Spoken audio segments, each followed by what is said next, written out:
I think we're live. Hopefully we did this right because neither of us are technical pros, but welcome to week 1 of the Black and White Show. My name is Caroline Lindstrom and this is Terrance Ganaway, my lovely partner. For those that don't know me, I graduated from Baylor 2 years ago and then went to work for ESPN Central Texas doing a little bit of production, producing, on-air type of stuff, and now I'm with Fox Sports Southwest on the sales side. So while I was at Baylor, I got to know Terrance because he was my sister's intramural football coach. Important stuff, let me tell you. We won more games in football that year. Oh, so good. I mean, it was one of those sigh of reliefs to get out and do good community work because Baylor football team went 4-8 that year. So tough years. Tough years. We're struggling. Yeah. We're struggling. But hey, we got to know each other and became good friends, and Terrance reached out to me about 2 weeks ago, so not even that long, and was just like, hey, let's start a podcast. I said, okay, obviously, not going to turn that one down. So excited to be here, excited to get the ball rolling. Yeah, no, and like Caroline said, my name is Terrance from DeKalb, Texas. It's about as small as this building we're in, and we'll talk a little bit about that a little bit later, but played ball at Baylor. Played running back a few pounds ago. I've been working out since it's off season, and I was talking to Caroline about that earlier, and she's like, "What? You don't play anymore?" I was like, "I know that's like I work out all off season, so it's fun to continue to try to force my body to do things that I can't do anymore. But running around chasing kids helps me stay in some bit of shape. Played in the NFL for a brief stint. Got a lot of friends that play ball, and if you ask any questions in the comment section, I need to clear the air right now. Robert Griffin played on my team. I did not play on his team, so just we're clearing the air. Terrance's team, you guys. Yeah. So, but listen, thank you guys for joining us this evening. We're excited about this and the future of this. We have real big ideas for what this looks like, and we're just gonna have fun while we can. Yeah. So we are broadcasting live from Three Nations Brewing, which is located in Farmers Branch. So cool place. Check them out. They're at Whole Foods, Kroger, Central Market, everything. They have really cool beers, and as you can see, they've got 3 countries flags up here. Do you know the country flags? Yeah, obviously. Germany, England, Belgium. Well, that's pretty good. Yeah. Have you ever been to any of those countries? No, I don't have a passport. Oh, we probably need to get one of those. I need a passport. Yeah. So, if you need to donate to Caroline's trip fund, a passport, please, enter in the comment section below. So, anyways. Well, hey, I'm ready to get started. So, every week we're going to do our segment called Black and White. So obviously the show is named Black and White for these reasons, but we're gonna have a segment. I didn't know that. Chocolate and vanilla. We're gonna have a segment, Black and White, about our hot takes on stuff happening in sports, and always want to give you, a black and white opinion and version. Don't want any gray areas, so we're gonna be really forthcoming with that. So this week our topic is sideline distractions, if they are detrimental to a team or if they're motivating and encouraging for a team. So we see Baylor out on the sidelines dunking on a little kiddie basketball hoop. We see Miami with the turnover chain. If they force a turnover, they get to wear a gold chain on the sideline. You see A&M with their pimp cane, and my favorite is Clemson. Their defense does this like Power Rangers routine before each game. Do they use all 5 Power Rangers? Pink and yellow. I know, like, the whole mysterious thing of being a superhero, you can't give up your identity, but I really want to know who's in pink and who's in yellow, because that defense looks very mean and nasty. And for them to get all dolled up in pink and yellow, those are team players right there. Yeah, but for sure. In my perspective, I think that these types of things are what keep a team going, of young college athletes who, like Baylor, like A&M, losing big this season. They need these kind of motivators. And if you're having a bad game, if you get out there and get a good dunk, that can really turn your sideline and make them all energetic again. Yeah, I don't have a problem with it. The only issue I see is when you don't continue to dominate the game. Yeah. You get a turnover chain, but you lose the game 50-3. Yeah. And like the A&M one is a really good picture of what that looks like when you strut off the field with the pimp walk, with the pimp cane, and I get it. I love it. I love the enthusiasm. I love the team meeting you on the field after a huge play and really celebrating that. But you have to refocus and get back, focus on what you need to do on the field. And after the game, UCLA player tweeted out, Texas A&M and said, hey, what's up with that pimp cane now? So you have to win or you better be ready for the backlash. You got to own it. Yeah. And so for Baylor, I love it. You got Ish Wainwright that, plays, that former basketball player. Obviously a big guy that can dunk and slam the ball. You got Rico Gathers that's in the NFL. So maybe it's a tribute to them. But the dunks got to get a little bit more explosive. So maybe some oops, some behind the back, couple of passes. Like the Slim Jim game they had a few years ago. You might be too young for that, but anyways, I think it's great. You just got to refocus, get the team ready to go out there because games are in short bursts. They very, very detailed, and if you go out there and let this excitement linger on, you forget to play the next play. Yeah, very good. Jumping into our segment of hype or no hype. If you were watching college football this Saturday and keeping up with your Twitter, you saw Texas is back. Oh, just kidding. Texas is back again. Oh, just kidding. People going off. They're back. They're not back. It's a close game. What we know going into this game is Tom Herman prepares for ranked matchups. He was 6-0 going into this game. He knows how to get his team prepared for a fight. And that's just exactly what Texas did. Yeah, they took a freshman quarterback in Ellinger and went out there and, they played lights out. Texas has some talent at receiver.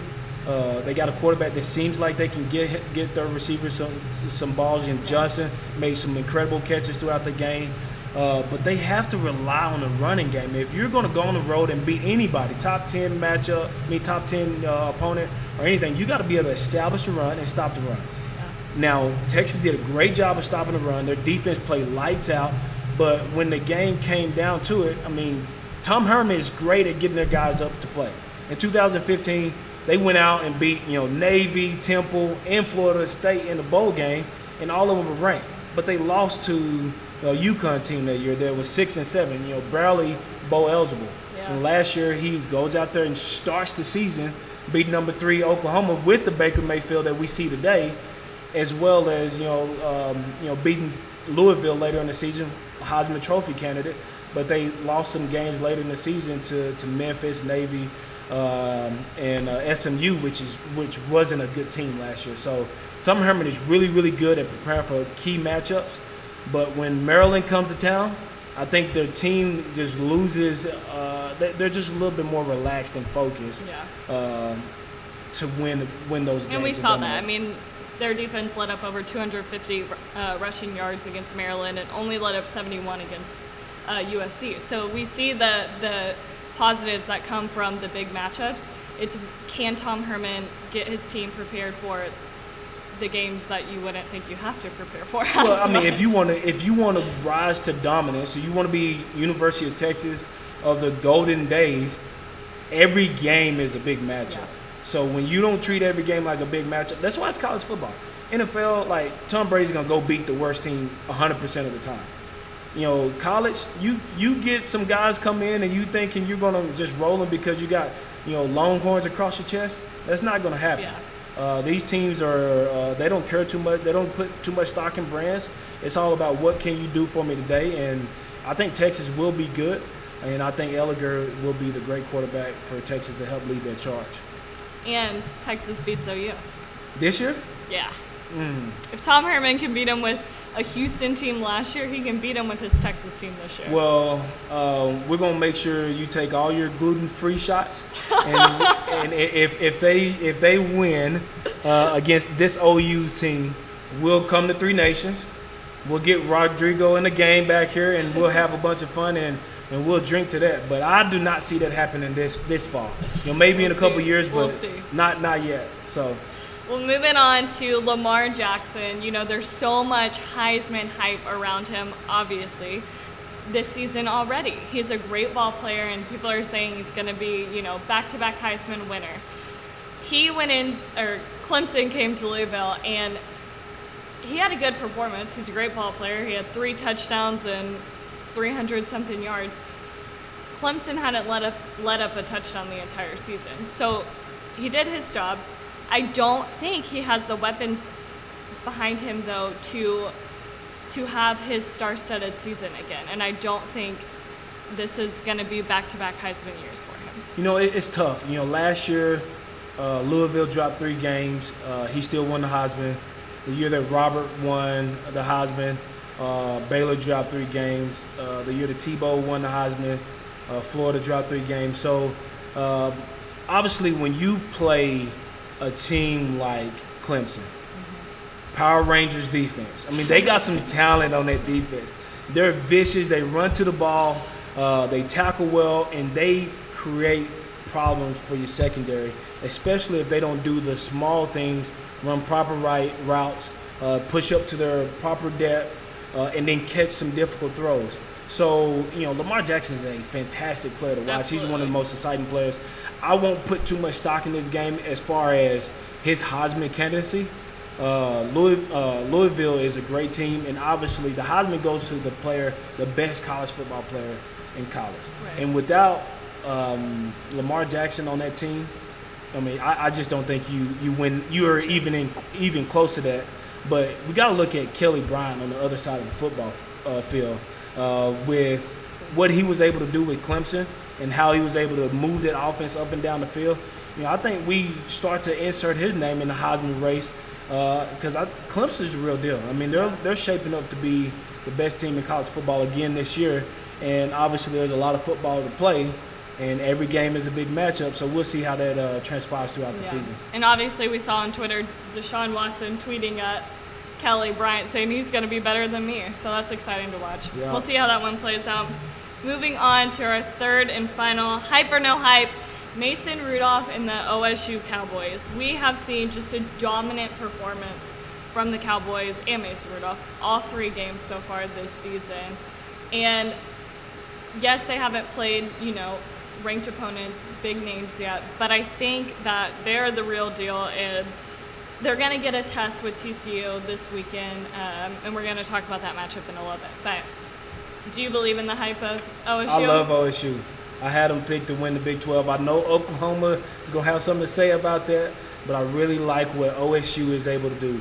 Mike Gundy has done a really good job of growing his hair out, for one, but he has done a really good job at energizing that defense. That defense hasn't been a great defense or a top 10 defense, but the way they rally to the ball, they force turnovers, they play energetic, and they do a great job of subbing. Mm-hmm. So if you're going to sub players on offense, they're going to use that substitution to get fresh bodies on the field to play these 90, 100-play games that you see in the Big 12. And then Mason Rudolph is playing lights out. Very, very balanced team. They're running the ball really well, and he's not turning over the ball. The only time he turned over the ball, it was like a tip ball last week. And he made it was actually a great play by Pitt.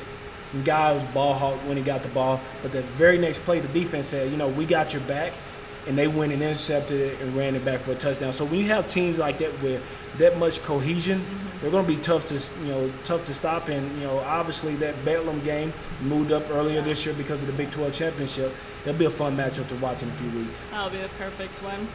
Our next segment is Pass the Sticks. And I'm going to let Terrance explain this one for you because he had to explain it to me.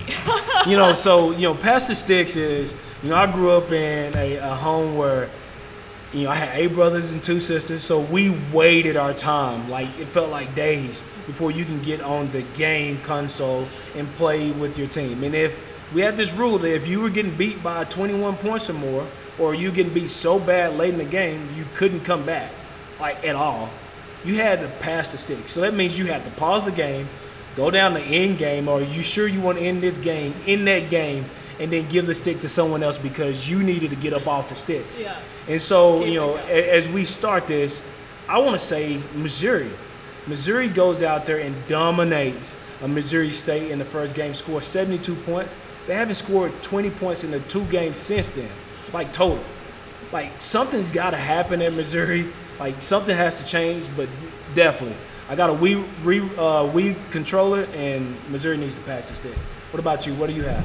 I have LSU from this last week. I mean, they came out cocky in the weeks before, but LSU is averaging 10 penalties a game. They had personal fouls on Mississippi State's 2nd, 4th, and 5th scoring drives. They had 2 players ejected for late hits. They're beating themselves up, and then you lose to an unranked team. And I think Orgeron's just got to get his team in check. Yeah, no, for sure. Talking about an unranked team and a very, very big heartbreaker, my last and final pass the sticks for the week, it has to go up to Lincoln, Nebraska. And we got to talk about what happened with the AD in the athletic department paying Northern Illinois 820 G's. That's a lot of money. That's a lot of money. In front of a packed crowd to bring them here, put them up for the weekend, pay for their whole entire stay, room and board, and then get smacked. And so, Nebraska, definitely this week you got to pass the sticks, and that's going to wrap us up for that segment. So look forward to talking about that as we continue to go throughout the season with this show. Yeah. Well, we're definitely going to focus more on the Big 12 just because it's what we know. It's what we're culminated in. And so looking ahead to the Week 4 matchups, we've got Iowa State and Kansas State and Texas all have a bye this week. So, want to talk about that? Yeah, no need to talk about them. They obviously they need byes, and Iowa State came off an impressive victory against Akron. Kansas State was in a defensive battle with Vanderbilt, and obviously we already touched on the Texas game. I think. But now Texas has a bye. Then they go play Iowa State, which could be a struggle for them if they don't prepare. But kidding me? Got more time to prepare for OU. No, that's not gonna happen. Yeah, I'm not gonna. Not gonna take that. Yeah, just bring your EpiPen. All right. Well, we've got West Virginia headed into Lawrence, Kansas. What you think about that one? West Virginia. Obviously, you have Greer, who took steroids a few years ago, but no shots towards him. But he's a elite quarterback, and he played for a really good team. I think before he was suspended at Florida, they were 6-0. Obviously, Florida doesn't schedule a lot of cupcakes in the SEC, but I really like their defense. Their defense is really playing well. They rally to the ball. The thing I don't like about Kansas is they don't protect the ball very well. Bender, their quarterback. He has 5 interceptions on the season, only 6 touchdowns. So obviously they're not taking advantage of getting Sonny Cumbie from TCU up there, and it's going to be really tough to see what the direction of Kansas will be. Yeah. But I mean, West Virginia and the Mountaineers is going to take care of this game this weekend, no doubt about it. I don't think anyone really expects much from Kansas, but we'll see what they can do. Yeah. Undefeated Texas Tech is taking on undefeated Houston. What you got about that one? I'm partial to a degree. I started out my career with Coach Browse at Houston. So I played a year of ball at Houston. I still got my Houston jersey. I still talk to a lot of my Houston teammates, a lot of fun guys. I keep up with them. Houston, it's a hotbed for coaches that want to, further their career. Yeah. I mean, you look at, some of the coaches in the Big 12 and in Texas, Kevin Sumlin, Cliff Kingsbury, who's at Texas Tech and playing his former team this weekend. Art Browse, and then obviously Tom Herman. So Major Applewhite, he's got he got a lot of offensive firepower coming to him this week with Nick Shimonette. I think it's Shimmy Nick. Shimmy Nick is going to go to town. Obviously, the guy had a big game against Arizona State last week. I anticipated that because Cliff has been he's played against Phil Bennett's defense for the last several years, so he has a really good feel of what Phil Bennett's going to put out on the field. And then obviously Texas Tech is actually playing better defense this year. Now that all is kind of with the asterisk because we haven't started Big 12 play and we haven't faced some of those high-powered offenses. But when you look at this matchup, you got to think about Ed Oliver, who is probably the best defensive player, if not the best player in the country. Now, he probably won't be up for Heisman because he doesn't get all the big plays, but he disrupts the offensive line of scrimmage. And if he's able to get back there and pressure Nick, Shimmy Nick, then I think that it will be a really, really good game. I mean, Ed Oliver and this Houston defense is feisty. They went out and beat Arizona to start the season. I'm looking for a really good game, but I think Texas Tech pulls it out. Moving on to OU Sooners headed into Waco this weekend. This one's going to be tough to watch in my mind, but, Baylor's pass defense is ranked 96th. Their rush defense is ranked 84th, and OU's offense is ranked 2nd for offensive efficiency. So those just don't mesh very well. Now, a few positive notes. Baylor is going to return 4 starters this week. So I'm encouraged to see what Terrance Williams, running back, and then 3 other defensive players can do, getting a cornerback, a linebacker, and a defensive back on the field. So look for some positives there. I mean, you're going to have to look for a lot more than positives. Baker Mayfield is as good as advertised. He's coming off a 4-touchdown game. And against Tulane, obviously they dominated them quite a bit. And I've said obviously probably about 6 times on here, so I need to stop saying that. I need to insert another word, maybe like shimmy to help get that out of my vocabulary for tonight. But Baker Mayfield is really, really good, and there's some Baylor fans out there egging him on because they think he's sensitive. Like it or love it, the guy can play football. Yeah. He's a performer. He goes out there and he wins games. And you don't want to ag a guy on when he's playing a team that's hopping along. Yeah. So you don't want that flag being planted inside their interlocking BU. Oklahoma wins this game in a landslide, I believe. Because we don't have a running game. Our offense is not very efficient on first down, which puts us behind the sticks on second and third and long, which forces us to be in a one-dimensional offense. Yeah. Baylor to be in one-dimensional offense. And so Chris Platt. Yeah, I know every play. You can't do that and be successful because the defensive line are able to pin back their ears. They know you're not rushing. They just need to go get you, and they're going to get after Zach Smith and this very, very inexperienced O-line. Yeah. Baylor will get better. It's just a tough next 3 games for them to actually improve. Defensively, I like what we see in Johnston. He's making plays. I like what we see in Ogor and the offense, the defensive line. So if they can continue to play lights out and get tackles for loss and force Baker Mayfield to beat him with his legs, which is going to be tough because our back end is a little weak and hobbled, but we get back some of those guys. I still don't think it's a close game. Oklahoma is a really, really good team this year, and Baylor is just going to have to play mistake-free. I'm not sure we're ready to do that this weekend. Yeah. Not so sure either. Yeah.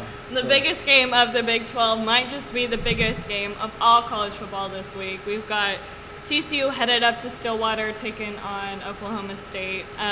This game will be OSU's first true test as a team, in my opinion, because TCU's been putting up big numbers, and they played like crap last week, and they still put up 56. So, you know, they're going to really have to play well this weekend to get a W. It's not going to be so easy. But like we said before, OSU has so many weapons. Last week they had 4 different receivers with 100-plus yards, and Mason Rudolph threw for nearly 500 yards and 5 touchdowns. I mean, how do you stop that offense?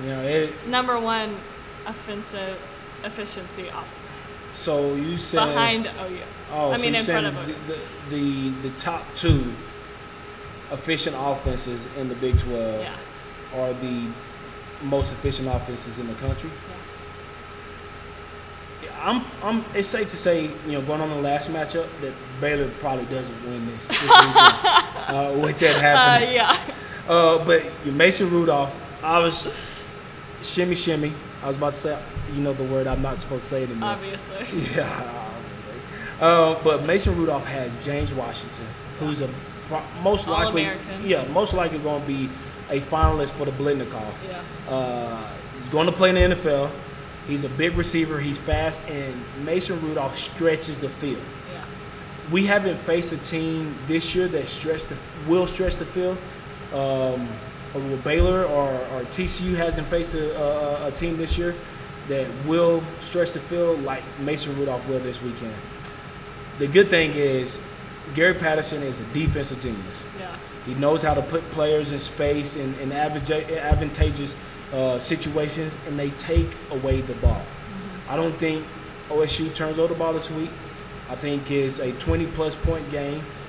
Even though TCU is ranked, I really, truly believe that OSU is the best offense by a landslide in the country, and their defense is stingy enough and they fly around enough to win games against a TCU this week. We'll see what Kenny Hill does. A&M transfer. He's been playing really, really well. They probably have the most impressive resume so far because they went up to Arkansas and beat Arkansas on the road. But Kenny Hill he's a feast or famine. So if he plays well, and Oklahoma State may have a game on their hand. But if Kenny Hill goes out there and he throws for 5 interceptions, don't say I didn't tell you. Well, and TCU beat themselves up last week. They had 11 penalties for 94 yards and 3 fumbles. I mean, you cannot make those mistakes playing in Stillwater against a strong, balanced OSU team. No, I mean, and Gary Patterson knows that, and he's coaching those little details this week to improve on that element of the game. So we'll see, but I think OSU wins this game, and they keep on ticking. Get ready for OU in a couple of weeks. Can't wait for that game. That'll be so fun. Well, hey, that's it for week 1 of Black and White. Y'all can tweet us if y'all want to hear about something specific. You can check us out on Facebook and email us as well. It's on our Facebook. Yeah. Listen, thank y'all so much. We're testing out like the streaming, so if there was a little buffering, please bear with us, and we will get better as the year goes on. But you can let us know if it was bad. Thank you so much for your time, and we really appreciate it. So, and saying that, we're signing off this week on Black and White. Thank you. Bye.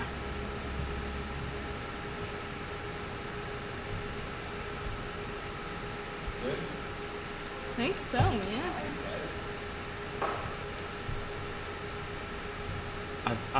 I think we may still be on because my computer's loading to say That's okay. stop streaming. So you can come peek your head in. Check out the brewery. I don't know why this is. For some reason, that's a really difficult word for me to say. Well, brewery. I mean, so this is the bloopers if we're still recording. Yeah.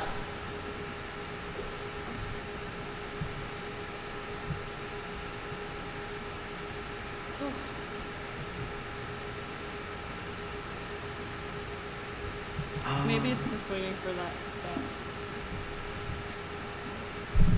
I don't want to exit it. No, I wouldn't. And then it not load up. But it is not. Alright, so just watch us check our phones until it stops See streaming. what my family said. My sister said, "Hey, still live." Yeah. Thanks, Anna. Oh, well, we got a the question. Computer's frozen though, so hold up. Which ranked team do you see losing this week? I'm